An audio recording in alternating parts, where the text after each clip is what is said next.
Please welcome to the stage the Executive Manager of Conservation Leadership Programme, Stuart Patterson. So thank you very much for that introduction. Going on holiday? Well, not quite. I'll correct you there, because one of the products of the Conservation Leadership Programme is Tom Brooks, who is here today. Was one of the alumni who was supported back in the early 90s in 1992. Thank you very much for joining us. The panel includes a number of donors who are very approachable, so please don't be shy in coming forward and sitting a bit closer to the front. We're really grateful for the organisers for giving us this session, which is all about feet in the field. And it's the last slide. Here we go. As Inga referred to this morning, this session is all about encouraging young conservationists or conservationists to go out and collect data, be going out and getting in the field. I'm joined by 6 panelists here who have a perspective from either a donor or a research side.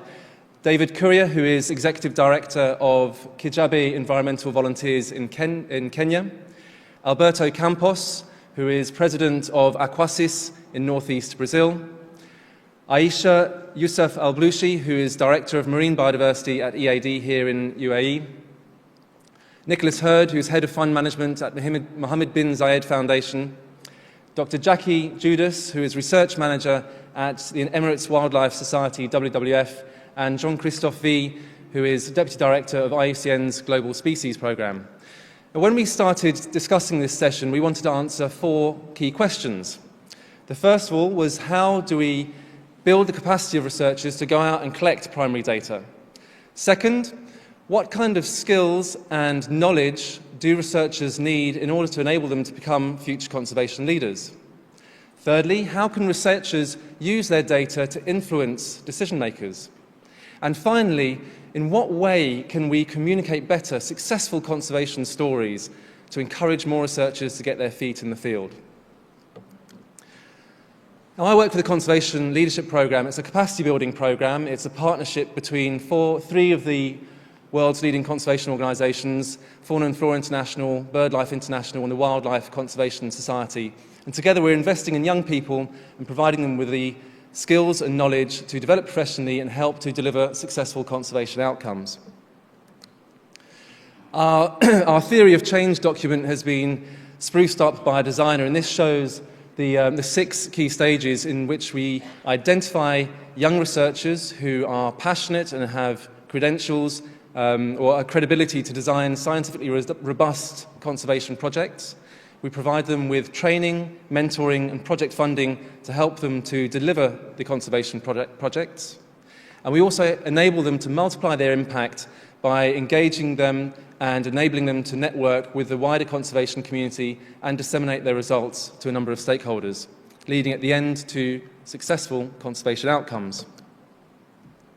Since 1985, we've supported over 700 projects and internships in 100 countries. Now, I know you like maps, and this is an interactive map which can be viewed at www.conservationleadershipprogramme.org. We provide a number of training courses which aren't traditionally taught at academic or research institutions in the countries in which we operate. Modules include writing for scientific journals, project planning and fundraising, leadership, climate change and biostatistics. We also provide individual grants to enable our alumni to go out and to deliver their results at international conferences. But I'll leave you with this image, and I like a good story with an open ending. As a father of 2 children, I want to think that these stories tend to have a positive ending. This is Milton's titi monkey, which was discovered in 2011 and formally described in 2014 by a team including CLP alum Felipe Silva. And he says, "It's thrilling to encounter and discover new species like Milton's titi monkey. And I feel fortunate to have the Amazon rainforest on my doorstep. I feel very lucky. But it's going to take more than luck if we are going to continue making finds and producing scientific data like this. It's going to require determined researchers, governments and civil society organisations to help maintain healthy ecosystems, help maintain the diversity of life on Earth, and help to continue having the rainforest which can regulate our planet." Without further ado, I'm going to introduce our next speaker, David Cuier from Kenvo in Kenya. Thank you very much.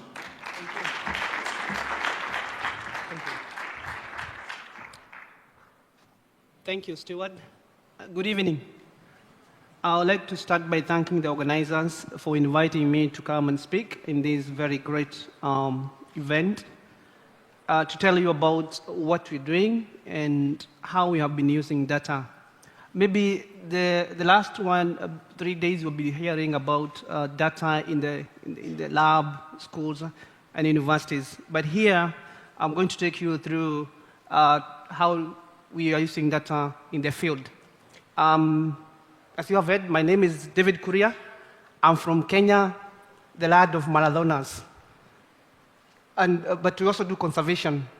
And I'm going to talk about building capacity for conservation and livelihood improvement in Africa using the case of Kijabi Environment Volunteer. This is a group that I lead and co-founded with some few colleagues of mine. So who is Kenvo? What Kenvo is? Kijabi Environment Volunteers, as you can see, is a community group, is a trust that was founded by young people in 1994 in central Kenya in a place called Kikuyu Escarpment or South Abadeas. We work in a number of key areas, including capacity building, environmental education, research, and we're also promoting eco-agriculture innovations. These are activities that are supporting agriculture as well as conservation. And we use key strategies, including information dissemination, education. We also do partnership development and community empowerment. This is where we are located. Kenya has 5 major catchment sites. One of it is the Abadeas, and we are in the south of the Abadeas. So that's where we are in relation to our country, Kenya. Now, what made us to start Kijabi Environment Volunteer or this NGO? Early 80s and early 80s and the whole of 80s, 90s, we had a lot of issues in conservation. We noticed a lot in terms of forest deforestation through illegal logging, charcoal burning, illegal cultivation, and overgrazing. At the same time, we had some systems in terms of breakdown of social system that resulted from increased population, poverty, poor farming methods, and ignorance. And luckily, some of us had gone to school, and we are equipped with some knowledge or skills. And also, that time, I was able to meet a very good friend of us, Nature Kenya, BirdLife International, Conservation Leadership, and they equipped us with this knowledge. And we decided now that we have the knowledge, what can we do? Our main task was first is to identify the issues and tell the community what's happening. And then we mobilized this community and also brought the voices of community to the decision makers because we found that the decision makers themselves were the ones who sometimes were involved in this type of destruction. We also started patrolling, development of partnership, and other activities like outreach program for schools and communities. How do we do this? We were trained by Conservation Leadership and Nature Kenya and National Museum of Kenya. We were able to go through the training like correcting data using transect, point count, and threat analysis. Then, at the moment, what we're doing is also there's a lot of issues in terms of poaching. We are using mobile phone to correct information. As we speak as well, we have started other programs in terms of agriculture. We are doing research on pollination and how is it contributing to agriculture productivity. Other activities like ecotourism. And we are also having a program on climate change and carbon trading. So then when we get this data, what do we do with it? Data, from data to action. We realized that some of the people did not know that they can do such activities like tourism, eco-agriculture, and beekeeping. We are talking and we have had like 100,000 farmers that we're working with. We've networked with youth, more than 3,000 youth. We have reached them and they are involved in this program. Rehabilitation of forest, more than 2,000 hectares, through this data that we found and we were able to mobilize people. Capacity building, again, I've talked about this, and development of management plan for all these forests in the Kikuyu escarpment, and also networking. So what have we learned? Data is very important for influencing the stakeholders, and particularly the decision makers. We have used it. Now we have about 7 management plans in that forest. And this is because we had the data. And they're able now to manage the site properly. We have generated support from that, or we have generated new knowledge, and we have also gotten support. It's a very important tool for conservation, and it also fosters public and political support. But you have to have a good team to do this. You have to have a very strong team in terms of leadership, in terms of capacity, and also you need also to respect the existing structures. Sometimes we start projects, but we don't respect the existing structures. So we have had good relationship because of that. Then the data must be factual and reality. Sometimes we exaggerate data, so that maybe we can influence in a different way. But I think the most important is to have actual and real data. It must be stakeholders owned. You have to have, not you only, you have to have all the stakeholders owning that data. Education, very important. And also working with marginalized groups, women, youth, very important if you want to succeed. And then you have to be linked to the experts, and I'm so happy one of the experts that I got linked to is Dr. Rion here, who introduced me to this type of activities. And others, CLP, Whitley Fund for Nature, Wildlife International, Nature Kenya, among others. Alone you can't. And this is my appeal to all of you. Let's work together. We have some challenges, limited technical capacity. Young people, sometimes they don't have this information. They are coming from the rural areas.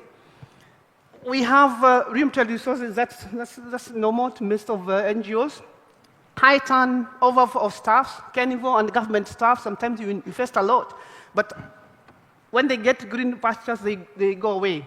First area to cover, and then diminishing volunteerism. This is not sustainable. Sometimes people find other places to go. Development versus conservation. We have seen this in our areas. We need railways, we need roads, but development is overtaking everything. And finally, upper herds by exploiters over conservers. Currently, we are facing a lot of issues with elephants. It's quite demoralizing when you have infested a lot, and then somebody come and take an elephant, and then he gets his wind out. We need to come together. And for me, we need critical mass for conservationists, for all of us. We have converged, we have convened, but are we going to collaborate? Thank you so much.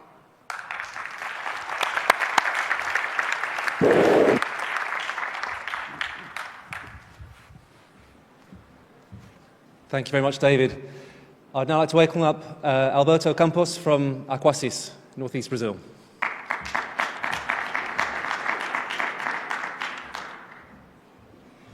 Well, good afternoon, ladies and gentlemen. I'm actually representing the team of Aquasis. I'm one of the founders and director, and I'm representing our young team. And I'm really honored to be here today, sharing our 21 years of experience of preventing extinctions in Brazil. Well, we are based at Fortaleza. Aquasis was founded in 1994, and Fortaleza is located in the northeastern corner of South America. It's about 3 degrees south of the equator. It's one of the poorest areas in Brazil, and definitely the driest area in the country. Well, our mission has always been to prevent extinctions, and we always try to engage the human community as much as possible in this effort. And to achieve this mission, we have been conducting long-term conservation processes with the most endangered marine mammals and birds in our region. And these are 2 species of marine mammals, the Guyana dolphin and the Antillean manatee. Presently, we run the 2nd largest marine mammal rehabilitation facility in the country. And 3 bird species, the critically endangered gray-breasted parakeet on top, a group of 18 migratory species of seabirds and shorebirds, including the endangered red knots and roget terns. And that beautiful red-crested bird over there to your right is the Araripe manakin. It's one of the most endangered birds in the world, with only less than 28 square kilometers of remaining habitat left. And this is the one we've been using today as a case study for our example of capacity building for field data collection for preventing extinctions. So how do we plan our field data collection? Well, for each of these projects, we usually come up with two main tools. First is what we call an emergency plan. It's basically a preliminary threat assessment. And then, as the project starts gathering momentum and information and funding, we try to come up with a more robust type of strategic planning type of tool in the form of a conservation plan or a species action plan. Now, the emergency plan, it has to be fairly cheap and quick. And usually we collect the available information and we complement it with some interviews with key stakeholders to update it. Now, the action plan is way more expensive and time-consuming. Now, it requires a lot of field work, a lot of gathering of information, population estimates, range, threats, trends, and we need a specialized team for that. So how do we build the capacity to collect all this data? Which brings us to one of the key questions of this session. Well, from our perspective, we need long-term funding. We need specific training on conservation biology and field techniques. And we need institutional strengthening to have a long-term partnership. We also need opportunities for networking, exchange, and mentoring. And that is precisely what we have been receiving from the Conservation Leadership Program for more than a decade. Since 2004, CLP has been providing us with continuous funding in the form of 3 awards. Then they could be scaled up according to project growth. And they offer the most amazing training course in conservation biology I've ever participated. They cover topics such as leadership, conservation strategies, several field techniques, and also the huge international community of CLP allows us innumerous opportunities for exchange and mentoring with other peers in conservation biology. And also the international exposure that it brought us allowed us to increase our international partnerships. And a good example was in 2008 during the British Bird Fair. Thanks to BirdLife International, Sir David Attenborough stepped up as the species champion of the Araripe manakin in BirdLife Preventing Extinctions program. And he was obviously a major support for the project. Now, what we do with all this capacity building and funding and training? Well, first and foremost, we have managed to stabilize the manakins population. We have created protected areas, and we are doing a lot of reforestation. But now I want to focus on the tools that we consolidate with our field data to be able to do that in the field. So first, I think we're proud to say that we are able to consolidate a conservation plan for the Araripe manakin. And the interesting thing is that it was later adopted by the Brazilian government as the national action plan for the species, fully adopted. And we also have been supporting IUCN and the Brazilian government to update the red lists. And specifically for the Brazilian government, we've been supporting data for management of protected areas, issuing licenses, and a habitat recovery plan for the Araripe. Now let's address a second very key question for this session. How do we communicate these inspiring examples? And from our experiences, we have been shifting our focus from the species itself to the resources they help to conserve. And it's been making a major difference in our work. And how do we do that? It sounds like a simple concept, but it's complicated to communicate. Well, after spending thousands of dollars with advertising agencies and educators to come up with an awareness campaign, I learned that from an illiterate Thai fisherman.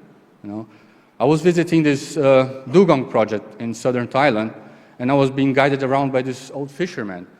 When I learned he was volunteering for the project, I was puzzled, because in my country, poor fishermen, they don't volunteer just like that. They usually have way more practical reasons. So I asked him, why are you volunteering to save the dugong? And he said, I don't care much about dugong. And then, all I know, he continued, is that when the dugong came back, the fish came back. So I went to help the conservation project. So for me, there was a eureka moment, In a very, very simple way, I think he summarized several complex biological concepts, like the trophic cascades that are caused and the environmental impoverishment when you remove an apex consumer like the dugong from the system, and also the benefits that you can have from habitat recovery in a full conservation project. So what we learned from the Thai fishermen is that we should communicate biodiversity conservation as helping to bring back our valuable natural resources. You know, when the dugong came back, the fish came back. It's simple, it's effective, it's easy to communicate and translate to any language, and most importantly, it's true. So we took that lesson home, and since the Araripe manakin only nests above running water, it's a very good indicator of water availability. Now remember, people in the Araripe has been deforesting the region in a massive scale. So the water has been seeping underground. You know, surface water has been disappearing. So does the manakin. So we started advertising the manakin as a sentinel for the waters, and suddenly it became a local celebrity. You know, the major environmental events now feature the manakin. The most important music and cultural events have the manakin on their logos. A national stamp has been issued with one of our pictures. All the taxis in the region have the manakin stamped on their doors. And the most important protected area changed its logo to include the manakin. And now we are doing our part. We have managed to recover 2 springs and 3 streams so far. And we are doing a lot of reforestation and habitat enhancement because we want to make sure that when the manakin comes back, the water will come back. Thank you.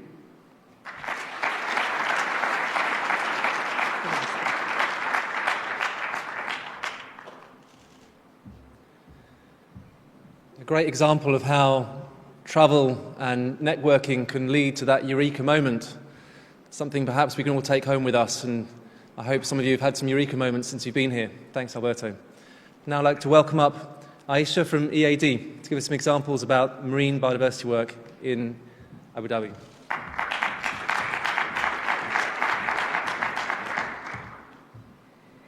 Assalamu alaikum wa rahmatullahi wa barakatuh. Welcome, everybody. Wow, what a wonderful 3 days. I personally am very energized and inspired. And in a sense, I feel like we've come full circle, and now we're coming back to our feet in the ground and what I like to call the primary producers of environmental data. So our scientists and our guys in the ground and in the water. My name is Aisha Yusf Alblushi. I'm the Director of Marine Biodiversity at the Environment Agency of Abu Dhabi. Our mandate is to protect and conserve the biodiversity and natural resources of Abu Dhabi for a sustainable future for all. If we consider this wonderful and complex web and world of data, like I said, we are the guys, we're the primary producers with their feet in the field, and in our case, with our feet in the water.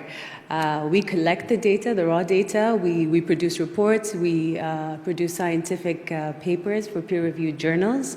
Our data is then shared with our environmental information management sector within EAD, and you saw my colleague Anil in the earlier plenary discussing the habitat mapping project. And they use that information. First of all, they do a data quality check on our raw data. They issue state of the environment reports, executive reports for management. They share our data through award-winning portals such as the Coastal Atlas of Abu Dhabi, GeoPortal, and basically provide it for public consumption. We also then share our data on the local or emirate scale with SCAD and ADSIC, so the Statistics Center of Abu Dhabi, which use this information in annual government reports, so such as reporting annual fisheries statistics. They house and share this data with other government entities who need it.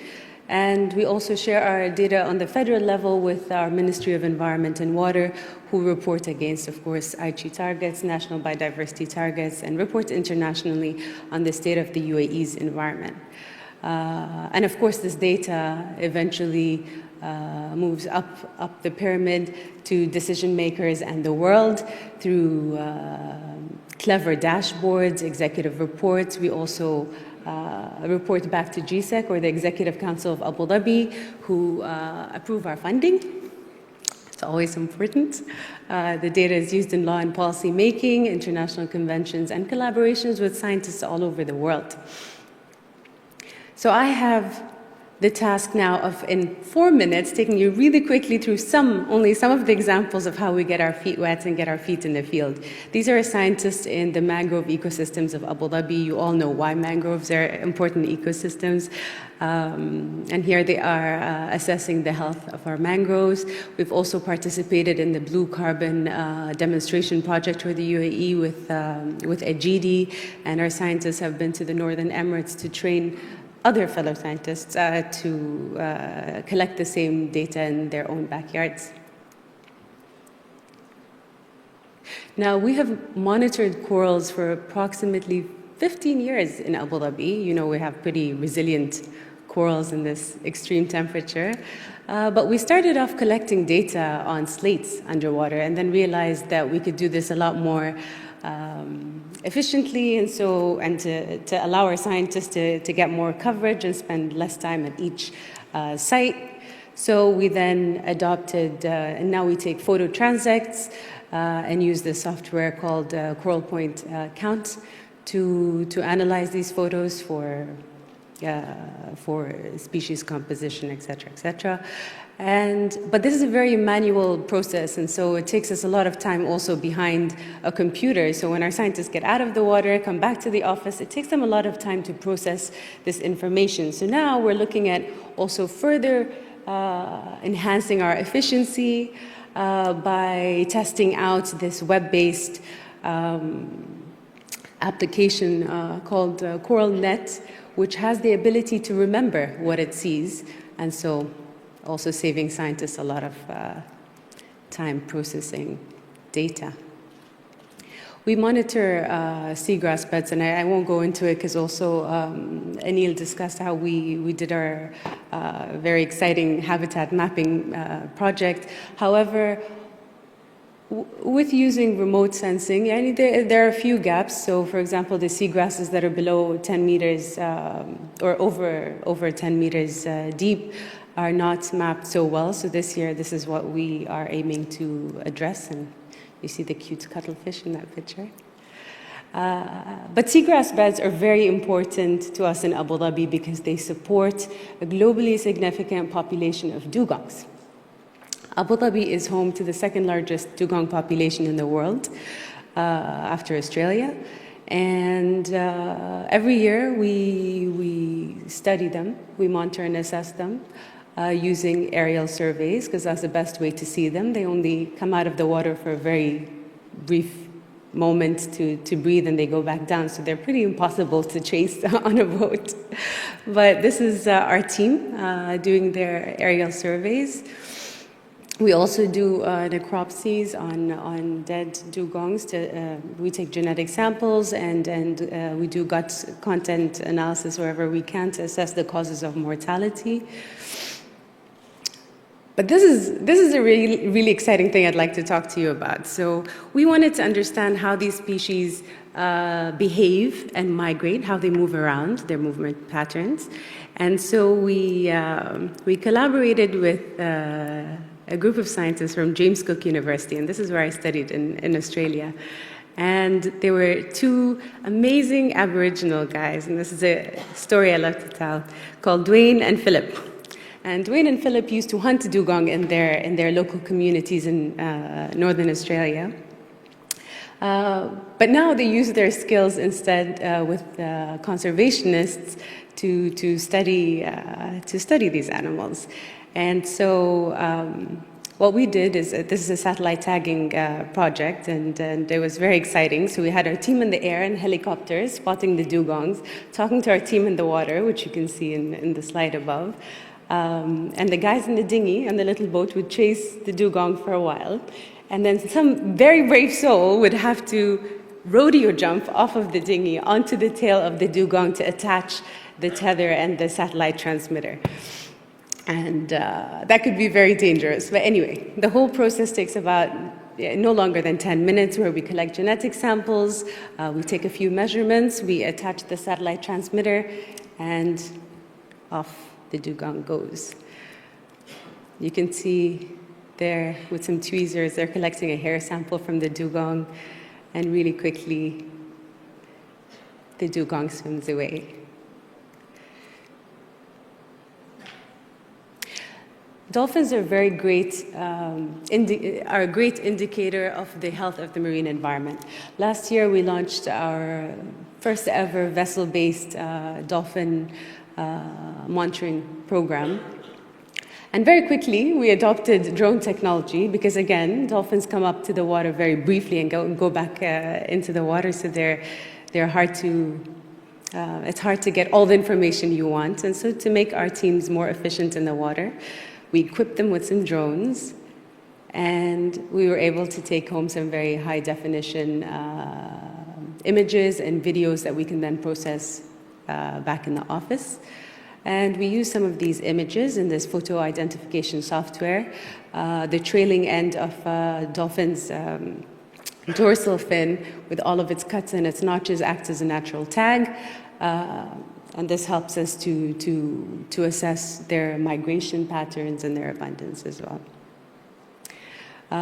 Again, for over a decade, we've been studying turtles. We have 2 species of turtles that are endangered globally in our waters in Abu Dhabi. The hawksbill turtle, which nests on our offshore islands, and then the green turtle, which mainly forages in our waters.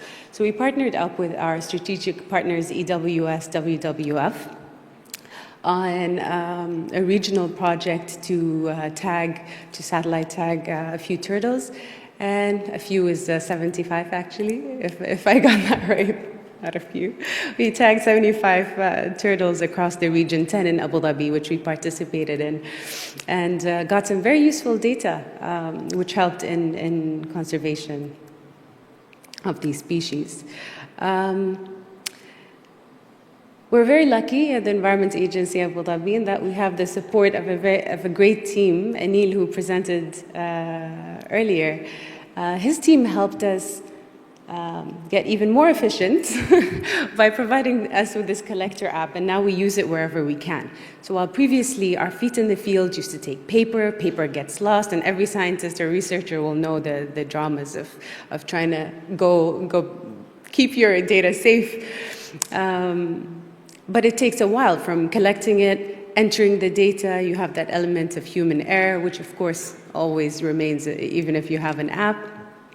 But this allowed us now to, on the spot, enter data, and as soon as we connected to Wi-Fi, all the data would be uploaded and sent back immediately for us to see in the office. So this was really helpful. Saved us a lot of time. And it's really nice because you can then overlay a whole bunch of data sets to see how things come together. And so we've used this for our dolphin, turtle, dugong surveys. We've used them for surveys with people, with the spear fishermen. And now we're about to launch it for marine violations. So we want to equip our rangers in the water to be able to send us back marine violation data much quicker than they do currently. And this is just a quick picture that shows that besides everything that I have shared with you previously, we also use adopt PDAs and iPads and have moved away from papers and receipts in our collection of data for fisheries management. And there's one final program that is very, very close to our hearts that we launched this year. We realized that while we have our feet in the field, and we get to interact with really interesting people with a wealth of knowledge. And so we started to gather this traditional knowledge via interviews, by video, and especially we've started off with our fisheries program because this is a big priority area for us this year. And so while it's important to also look to the future and look at these technologies, it's also very important to look at the past and to capture this wealth of data. Thank you very much for your time. I think my time's been over for a while. My team and I are all here, and we're available to talk to you after this. Thank you.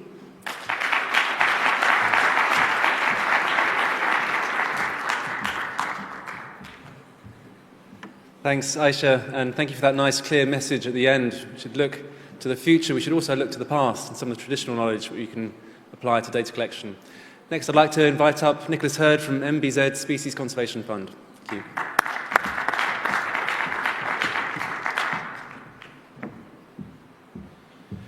Thank you, Stuart. Good afternoon, ladies and gentlemen. Welcome to Abu Dhabi. I'm going to address the session from a slightly different perspective, which is from the donor perspective.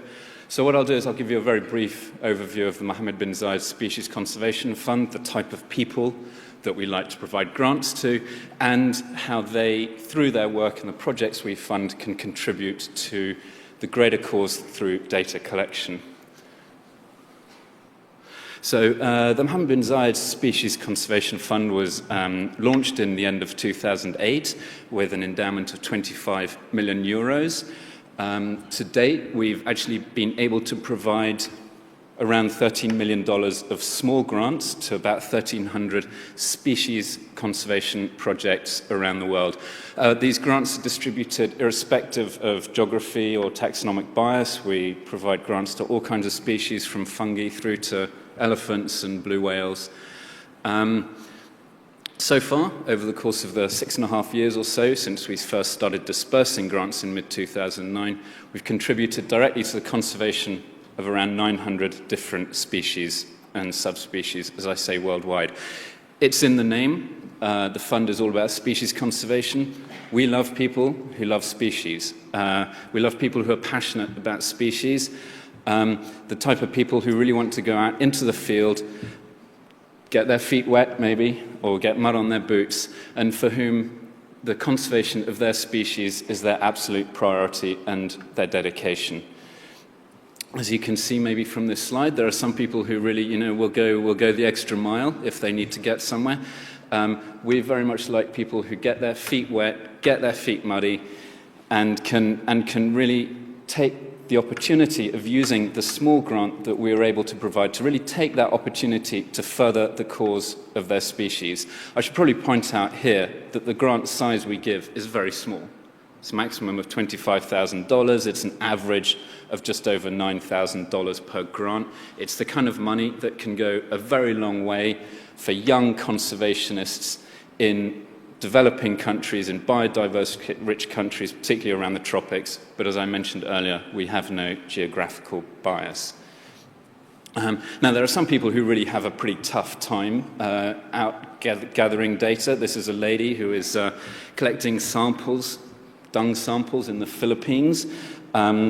I hope she had a sort of a warm bath to go back to afterwards.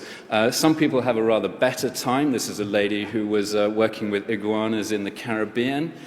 Data collection on a Caribbean beach is not bad either. The point is, all of these people are very dedicated to their cause. Those are the kind of people that the fund likes to be able to support.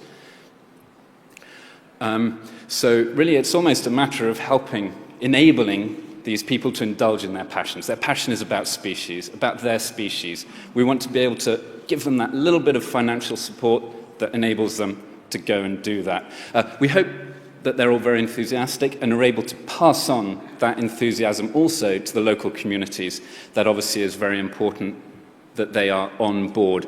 But the problem is that all this passion and enthusiasm on its own is not going to prevent extinction. As we've heard over the last few days, data collection and rigorous scientific support is essential, is very important to any kind of conservation project. And that obviously is also very important with the small grants that we provide. So it's a matter of passion supported by science. Again, small grants. So a lot of the funding that we support the projects, often the data collection is based around surveying and monitoring work. Again, we try to involve local communities when the project requires it. That data then feeds into larger initiatives such as a red list assessment, a species action plan, or just simply information to the relevant specialist group.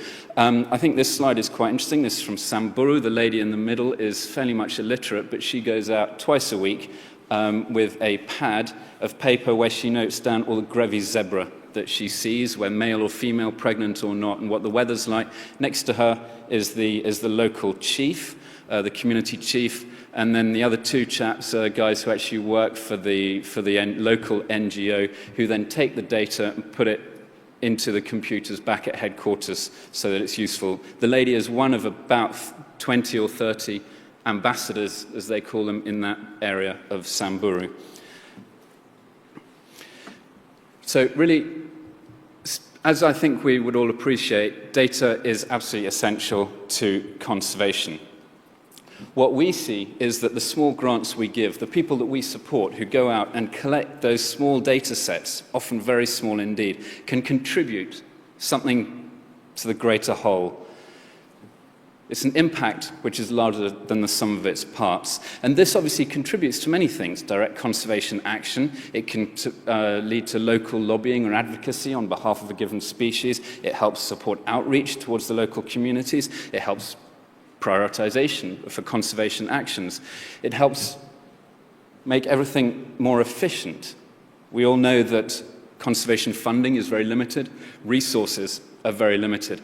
Efficiency, I think, is important. For us, what we can try to do here is to encourage the bottom-up provision of data on a scientific and robust level, which is useful and credible.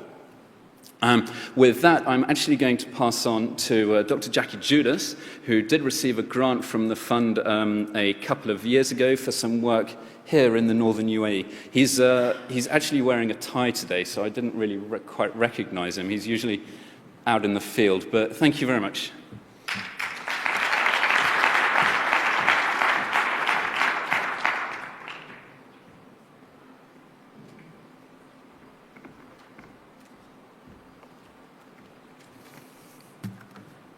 Good afternoon.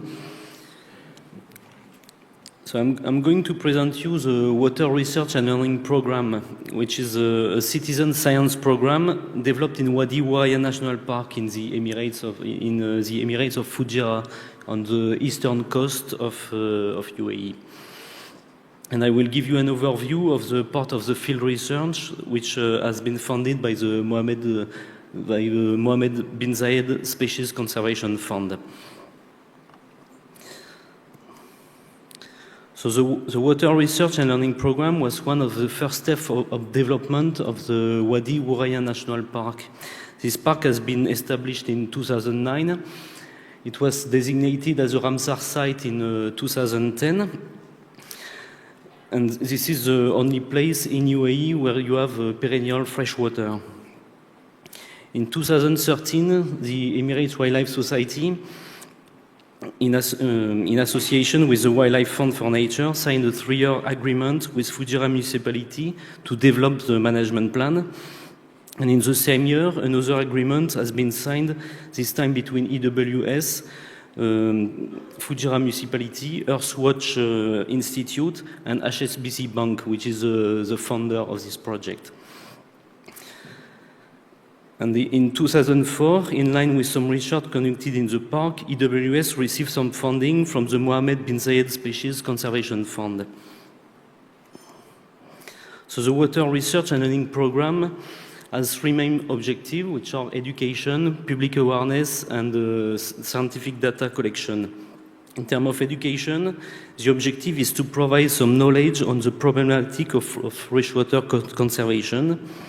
The volunteers are informed of the main conservation challenges related to freshwater worldwide and more specifically in the Middle East. Research activities developed around the freshwater ecosystem aimed at assessing monitoring methodology and at monitoring freshwater quality parameters and population abundance of different taxonomic groups and at studying the freshwater ecosystem functioning. So the program is running from October to April, and every week we are receiving between 10 and 15 volunteers. In the first 2 years, these volunteers were mainly from HSBC Bank, from all over the MENA region, from Middle East and North Africa. But over the coming years, the program will open to other corporates and institutions for those who are interested to come to participate. Our research activities are designed to be performed by volunteers who don't have previous knowledge of scientific methods or wildlife observation in the wild.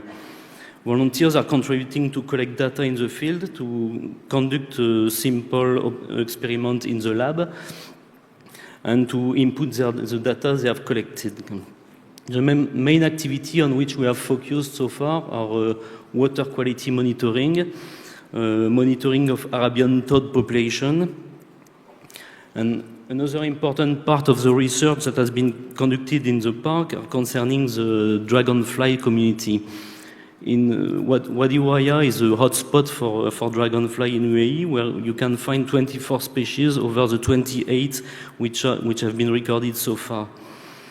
And dragonflies are an important component of the freshwater ecosystem. So volunteers are involved in counting them, tagging them. And in the course of the study, in June 2013, we discovered a rare dragonfly, which is called Eurothemis thomasi. And it was the first record for UAE. And the species was known only from few records in Oman, which dated back 30 years ago. So the discovery of this species led us to apply for additional funding to the Mohammed bin Zayed Conservation Fund to conduct a dragonfly survey over a larger geographic scale, mainly to clarify the status and distribution of this species. And at the same time, to collect data on other species of dragonfly and damselfly in the area. So the fund allowed us to invite some dragonfly specialists to conduct 2 field surveys, one of 2-3 weeks each. One was in October 2014 and one in March 2015. So during this survey, the team visited 54 sites in the Hajar Mountain of UAE and Oman, and also some part of the Dhofar region at the border with Yemen. And this survey allowed to identify 7 new sites for this Eurothemis thomasi.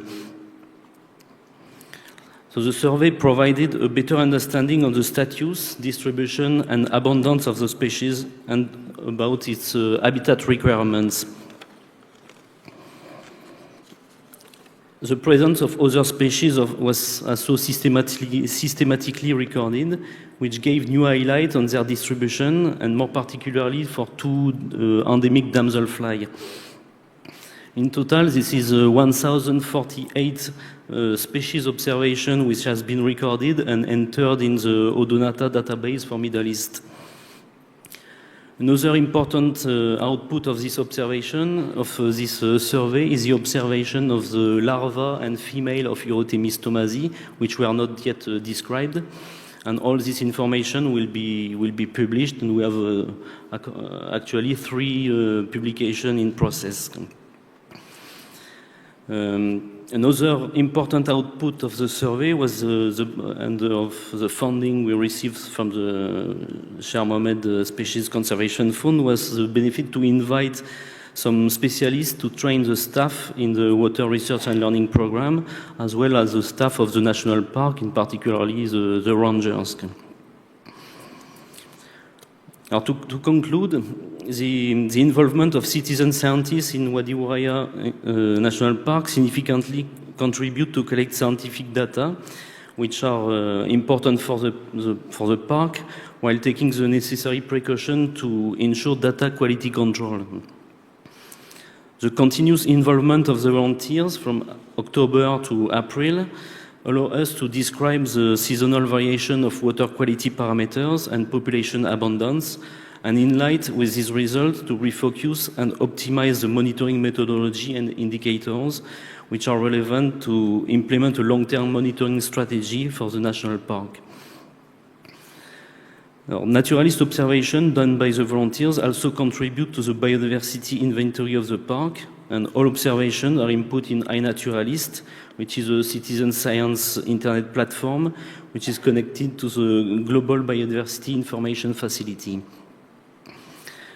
The Water Research Learning Program operates at the scale of Wadi Wuraya National Park, and in this context it was particularly beneficial to receive the support from the Sheikh Mohammed Species Conservation Fund to extend our research to a regional scale and put our results of WRLP in a more regional perspective. And the results of this survey will also contribute to the identification and prioritization of freshwater area that might require conservation action. Thank you for your attention.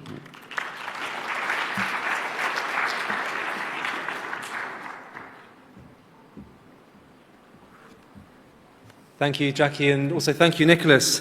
Two examples there which I wanted to reflect back on what Patricia Zurita said this morning about there's a need for rock-solid science. And of course, you need researchers out there to collect that data and to help respond to that need for science. Finally, I'd like to introduce Jean-Christophe to the stage. Thank you.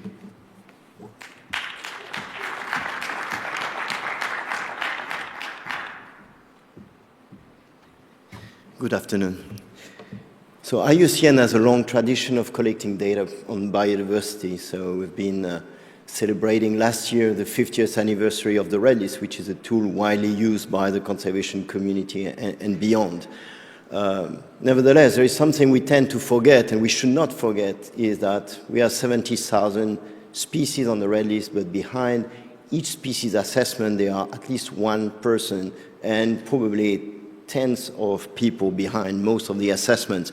So it's a collective endeavor, and we should not neglect this fact that actually we need these people on the ground which are documenting things we cannot document from space through remote sensing. So what we try to do is not to forget these people. Beyond the Red List, we're trying to support those people doing conservation on the ground. And I'm going to focus on two mechanisms we have developed over the last years. The first one being the SOS partnership, so it's Save Our Species Partnership. It's been launched in 2010. It is, the objective is to protect threatened species, their habitat, and of course we are not working in isolation of people. This has been funded by the GEF, the World Bank, and IUCN. We founded this mechanism. The second one is the Tiger Habitat Conservation Program funded by the German government. These two initiatives are allowing us to give grants to people on the ground to actually tackle conservation issues.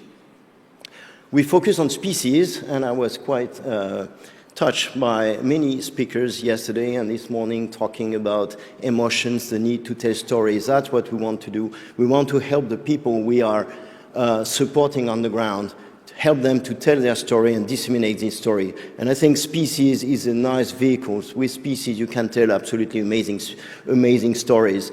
And having a big portfolio of projects like the Mohammed bin Zayed Fund has, or as we have, or CLP has, we have many, many stories we can choose from and disseminate.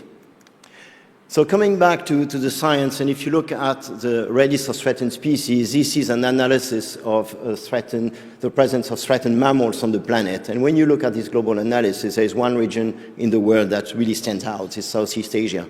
Southeast Asia, where you have a significant extinction crisis going on. And this is something we took into account in our call for proposal. If you look here at the portfolio of projects we have with SOS, we have about 100 projects. We are a bit bigger than the Mohammed bin Zayed Fund. We have projects ranging from $25,000 to up to $700,000. The average is $100,000. Most of our projects are occurring in Southeast Asia. It's because that was a deliberate approach from us, informed by the Red List.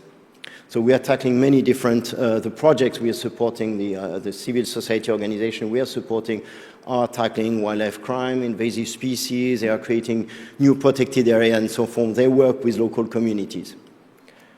If you look at the tigers, the same. For the tiger, because of the presence of people on the ground, we know where tigers are. We know where are the priority areas for tiger conservation, and that's where we decide to focus our effort. To support the governments to implement their tiger recovery plans. So that's where we are going to support projects in these red areas. Another initiative we are just starting now is lemur conservation in Madagascar. That's something we want to support. We have an SOS lemur initiative going on. And it's the same. We started by just looking at the distribution of species. So we look at the data and where the species of lemurs are, and it allows us to identify the priority areas where we want to support conservation action. So that's what we do. We put call for proposal out and asking people to submit proposals and projects in these areas.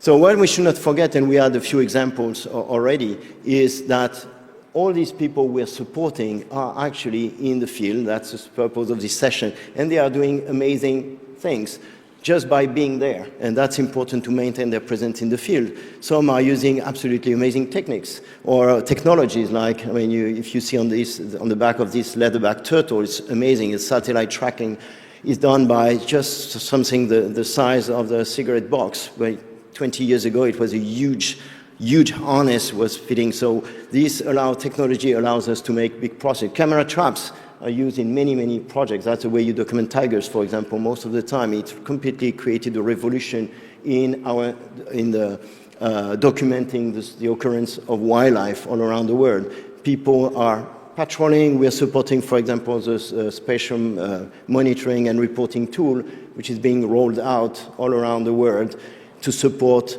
patrolling efforts in protected areas. And these people are every day collecting information, analyzing this information. So we try to, as a donor, we try to keep track of progress and impact on the ground. And that's where it starts to become a bit complicated, because it's not that easy. But we ask that, and we try to ask and guide our grantees and assist them in documenting their impact. So we ask them to track species population, the threats, whether threats are increasing, being reduced, if the core area for any species they are working on is stable, decreasing, if they are creating enabling conditions, new legislation, new protected area management, and so forth. So that's something we are really keen to document. And the reason why, because our donors, we are donors, but we are reporting to other donors. The donors always ask, what have you achieved? Is my money really used? And we have a difficult task. It's true, if you have in some sectors, it's easy, you have to build a school, that's easy, the end result, it's a school and it's easy to see. If you're supporting patrolling in a rainforest, actually your impact is much more complicated to document.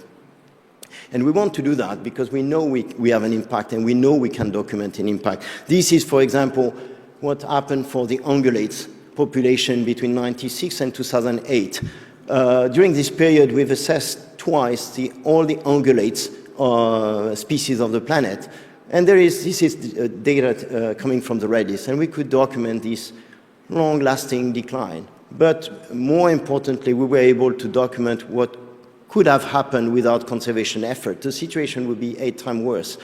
So this is the kind of results we want, because that's the thing that is appealing to many donors. It's easier to convince them, and I think we can do that by pulling together the results of many projects. So that's, I think, one of the advantages of the mechanism we presented today is we have a big portfolio of projects, and we are in a position to document this kind of thing. So, as part with SOS, we've been able to document some successes. So let's finish the session with that. For example, at the global level, we witnessed in a short period of time an increase in population of California condors, pool-beam sandpiper, hirola, which is an antelope living in the northern part of Kenya. At national level, we documented successes. We created. The people we support have created new protected areas. They discovered new species. These are tangible, real stories we can tell. Conservation is not only a depressing story. There are many good stories out there. And if I want to conclude, just to come back to where I started in terms of the data flow, in IUCN, we have been doing this policy influencing and this communication for really a long time. We have a really good, solid basis, which is with the Red List of Threatened Species. We have a number of leading experts in our network through the Species Survival Commission of IUCN. It's 10,000 experts, of the best experts in the world. Using all this power, we can guide conservation on the ground. We can better support and advise those doing the conservation on the ground. Now it's a bit more complicated to get this data back into the system and ensure that, I think that's something where we need to strengthen the effort. A lot of the mechanisms being described here are not that well funded, and we are all struggling. We are there to help and ensure that funding is delivering the most at the conservation, at the field level. So we need to do a little bit more, and that's probably the most important thing, because these people are the people, I mean, witnessing what's happening in the ground, and they are the ones doing actually the conservation work. So that's, I think, all of us collectively try to achieve, and probably more needs to be done at this level. Thank you very much.